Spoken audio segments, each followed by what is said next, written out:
The rain battered my window like it had a personal vendetta, each drop a fist against the glass, threatening to shatter my fragile world. I sat cross-legged on my bed, the letter trembling in my hands, ink smudged from tears I didn't realize I'd shed. Dear Ethan, I've loved you since that summer at the lake, and I'm too much of a coward to say it out loud. I didn't hear the door creak open. I didn't hear the soft shuffle of sneakers on the hardwood floor.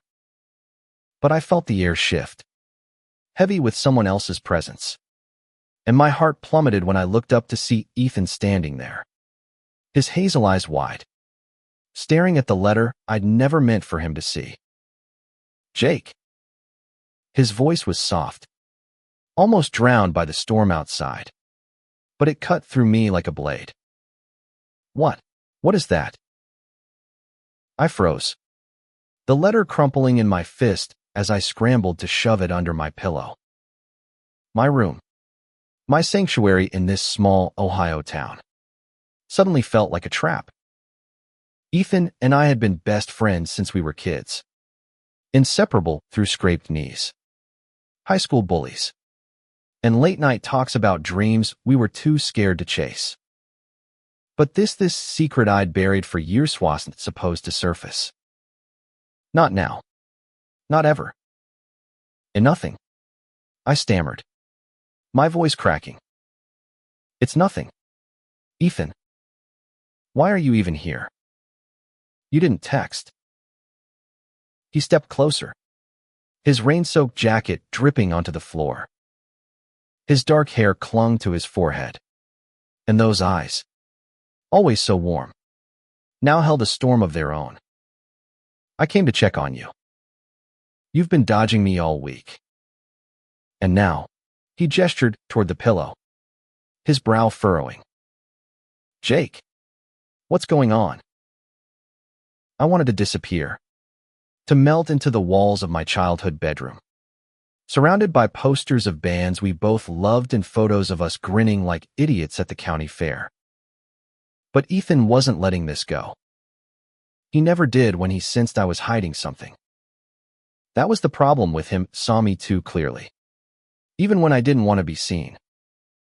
It's just personal stuff, I mumbled, my throat tight. Can you just drop it? He didn't. Instead, he crossed the room in 3 strides and sat on the edge of my bed, close enough that I could smell the rain on his skin and the faint cedar of his cologne. Jake, we don't do secrets. Not us. His voice was low, urgent, like he was pleading for something I wasn't ready to give. My heart pounded so loud I was sure he could hear it. The letter burned under the pillow, its words a confession I'd written in a moment of reckless hope, never intending to send it.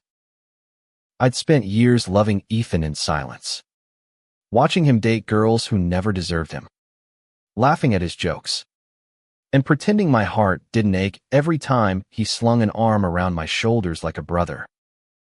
But now, with him sitting so close, his knee brushing mine, I felt like I was standing on the edge of a cliff.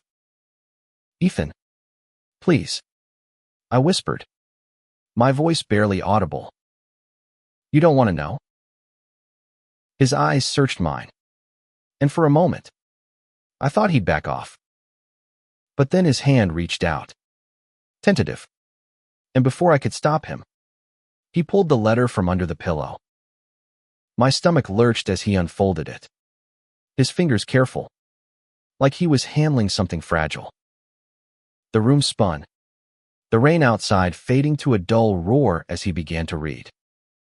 I couldn't look at him. I stared at the floor, at the worn-out rug we'd sprawled on as kids, planning our escape from this town. Back then, it was us against the world, 2 misfits dreaming of a life bigger than the cornfields and gossip of Willow Creek.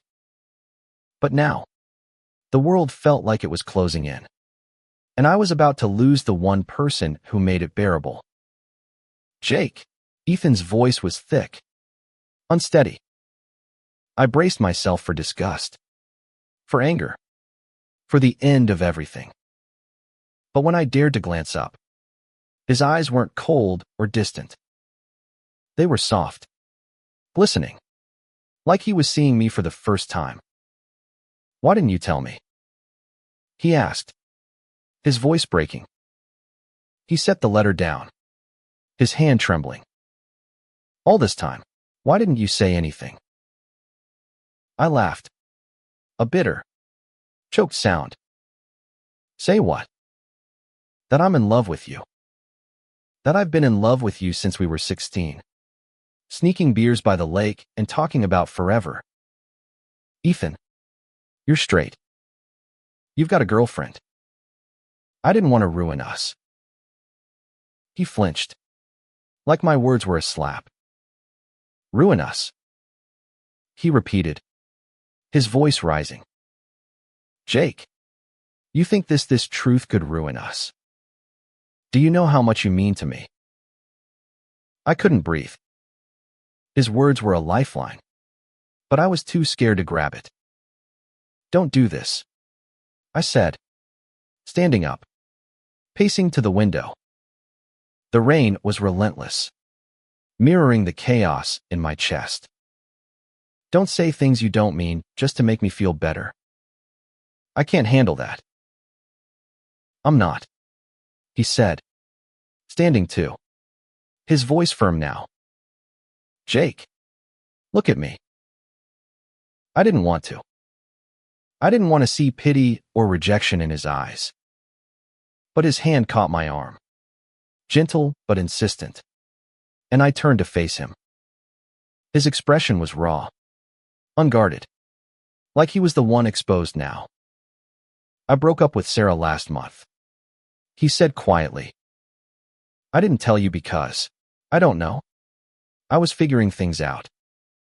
But I'm not as straight as you think I am." The words hit me like a freight train. My knees buckled, and I gripped the windowsill to steady myself. "What are you saying?" I whispered. He stepped closer, so close I could feel the warmth of his breath. "I'm saying I've been confused for a long time. Jake. About you. About us. And seeing this," he held up the letter, his voice softening. "It's like you gave me permission to feel what I've been scared to admit." My heart was a wildfire, burning through every wall I'd built. I wanted to believe him, to fall into this moment and let it consume me. But fear held me back. "Ethan, if this is some kind of pity, it's not." He cut me off, his hand finding mine, his fingers lacing through my own. "I don't know what I'm doing. Okay. I don't have all the answers. But I know I don't want to lose you. And I know I feel something when I'm with you that I've never felt with anyone else." The room was silent except for the rain. And in that moment, it was just us 12 boys on the edge of something terrifying and beautiful. I didn't know if I was ready to jump. But for the first time, I felt like I wasn't alone on the cliff. The next morning, the rain had stopped, but the air in Willow Creek still felt heavy, like the town was holding its breath. Ethan and I hadn't slept much, sitting up half the night talking, untangling years of unspoken feelings. His hand had stayed in mine longer than I'd ever dreamed possible. But now, in the harsh light of day, doubt crept in like a thief. We sat at the diner on Main Street, the same one we'd haunted as kids, stealing fries from each other's plates and laughing too loud. Today, though, the air between us was different charged, fragile, like a glass sculpture we were both afraid to touch. I stirred my coffee, avoiding his eyes, while he fiddled with a straw wrapper, tearing it into tiny pieces. "So, what now?" I finally asked, my voice low, barely audible over the clatter of dishes and the hum of small-town gossip. Ethan leaned back in the booth, his jaw tight. "I don't know. Jake. I meant what I said last night. But this is new for me. I need time. Time. The word felt like a knife. I'd spent years waiting, hiding, loving him in secret. Now that the truth was out, I didn't know if I could handle time. But I nodded, forcing a smile. Yeah. Okay. Time. He reached across the table, his fingers brushing mine, and my heart stuttered. I'm not running away, he said, his eyes locking onto mine. I've never done this before. Not with a guy. Not with you. I wanted to believe him. But Willow Creek wasn't exactly a haven for people like me. Growing up, I'd heard the whispers, seen the looks when I didn't date, didn't act tough enough. Ethan had always been my shield, the one who stood up for me when the world got cruel. But now, I wondered if he could handle the weight of this truth not just for himself, but for us. Before he could say more, the diner door swung open, and Sarah walked in. Ethan's ex. Her blonde hair was pulled back, her smile sharp as she spotted us. My stomach twisted as she sauntered over, her eyes flicking between us like she was reading a book she didn't like. Hey, Ethan, she said, her voice syrupy, ignoring me completely. Didn't expect to see you here. Ethan stiffened, his hand pulling back from mine. Hey, Sarah. Just grabbing breakfast. Her gaze landed on me, and for a split second, I saw something suspicion. Maybe. Or jealousy. Right. With Jake. As always. She laughed, but it didn't reach her eyes. You two are practically married. The words hung in the air, and I felt Ethan tense beside me. I wanted to disappear, to sink through the cracked vinyl seat and vanish. But Ethan surprised me. He leaned forward, his voice steady. Yeah. Well, maybe we're figuring some things out. Sarah's smile faltered, and for a moment, I thought she'd push it. But she just shrugged and walked away, her heels clicking on the linoleum. I looked at Ethan, my heart pounding. What was that? He rubbed the back of his neck, a nervous habit I'd memorized years ago. I don't know. I didn't like how she was looking at you. My chest ached with something I didn't dare name. Hope. Maybe. But before I could respond, my phone buzzed. A text from my mom. Pastor's coming over tonight. Wants to talk about college. Be home by 6. I groaned, shoving my phone back in my pocket. My parents didn't know about me. They were good people, but their world was built on church suppers and Bible verses, and I wasn't sure where I fit in that picture. Ethan must have seen the panic in my eyes because he leaned closer, his voice soft. You okay? No, I admitted. My mom's been on me about finding my path, and now Pastor Dan's coming to lecture me. They think I'm just lost. They don't know the half of it. Ethan's hand found mine under the table, hidden from the world. You're not lost, Jake. You're just you. And that's enough. His words were a lifeline, but they couldn't drown out the fear. That night, at home, Pastor Dan sat in our living room, his Bible open on his lap, talking about God's plan while my mom nodded like it was gospel. I sat there, my hands clenched, feeling like a fraud. Ethan had texted me earlier, a simple "I'm here if you need me," but it wasn't enough to quiet the storm in my head. Jake, Pastor Dan said, his voice gentle but probing. You seem distracted lately. Anything you want to share? I froze, the letter flashing in my mind. Ethan's hand in mine. The diner. Sarah's sharp eyes. No, I said too quickly. Just college stuff. Figuring things out. He didn't push, but his eyes lingered, like he could see the truth I was hiding. When he finally left, I escaped to my room, my heart racing. I pulled out my phone and texted Ethan, I can't do this. I'm freaking out. His reply came seconds later, I'm coming over. When he climbed through my window that night, like we'd done 100 times as kids, it felt different. He didn't say anything at first, just sat beside me on the bed, his shoulder brushing mine. You don't have to tell them yet, he said finally. Not until you're ready. What if I'm never ready? I whispered, my voice breaking. What if thy sus ruins everything? He turned to me, his eyes fierce. It won't. I don't know what this is yet, Jake, but I know I'm not letting you go through it alone. And then, before I could process it, he leaned in and kissed me. It was soft, tentative, like he was testing the waters of a river he'd never crossed. My world tilted, every fear and doubt drowned out by the warmth of his lips.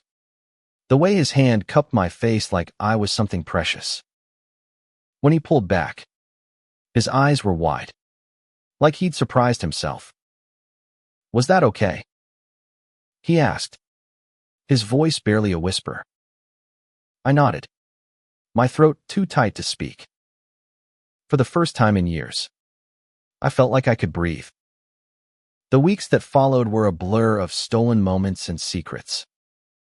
Ethan and I met in the shadow slate night drives down empty country roads. Quiet corners of the library. My room when my parents were out. Every touch, every glance, felt like a rebellion against the world we'd grown up in. But Willow Creek had eyes, and secrets never stayed buried for long. It started with whispers. A group of guys from our old high school football team saw us at the lake one evening, sitting too close, laughing too freely.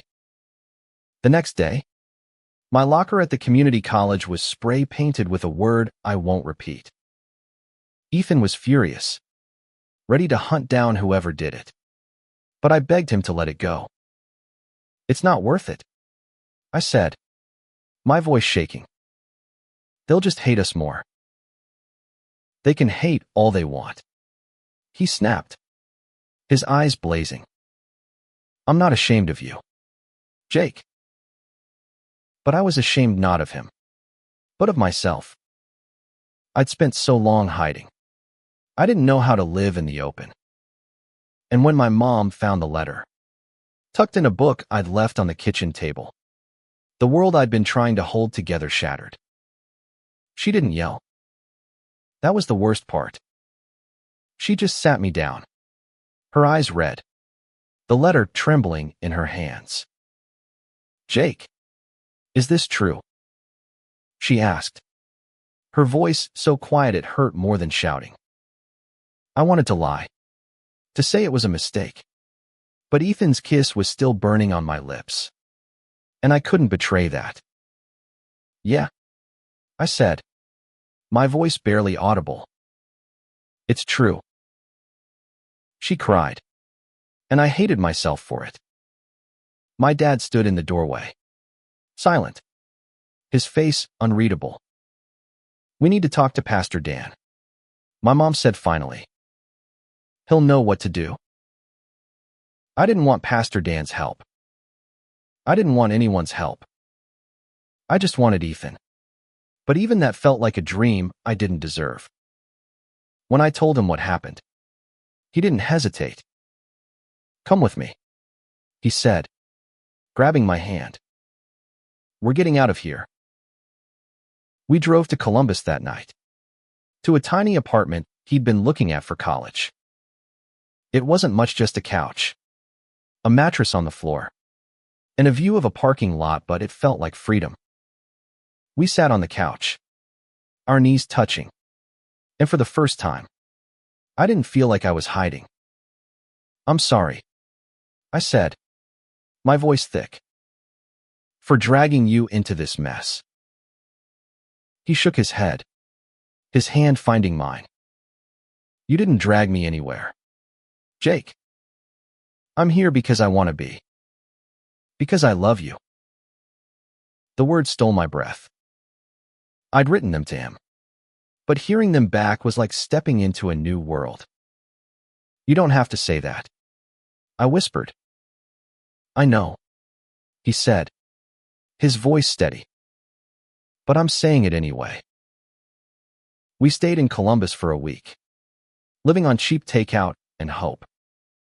But reality caught up. My mom called, begging me to come home, promising things would be different. Ethan's parents were colder, telling him he was throwing his life away. And our town was buzzing with gossip, tearing us apart before we'd even had a chance to begin. One night, as we lay on the mattress, staring at the cracked ceiling, I asked, "Do you ever wish you hadn't walked into my room that night?" He turned to me, his eyes fierce. "Never. That night changed everything, Jake. It gave me you." We went back to Willow Creek, not because we wanted to, but because we had to. Facing my parents was harder than I'd imagined. My mom hugged me, tears in her eyes, and said she was trying to understand. My dad was quieter, but he didn't turn away. Pastor Dan wasn't as kind, quoting verses I didn't want to hear. But Ethan was there, his hand on my shoulder, grounding me. The town didn't change overnight. Some people stared, some whispered, but others, like the old lady at the diner who'd always slipped us extra fries, smiled and said, "You boys look happy." And we were, in a way I'd never thought possible. We didn't stay in Willow Creek forever. We moved to Columbus after Ethan finished his degree, found a little place with a balcony where we could watch the city lights. It wasn't perfect, life never is, but it was ours. And every night, when Ethan kissed me goodnight, I remembered that rainy evening when he walked into my room and saw me. Truly saw me. For the first time. It wasn't the end of our struggles, but it was the beginning of something better, a life where love didn't have to hide, where we could be us, unapologetically. And that, I realized, was worth every tear, every fight, every moment of fear. Because love, real love, doesn't just survive. It thrives.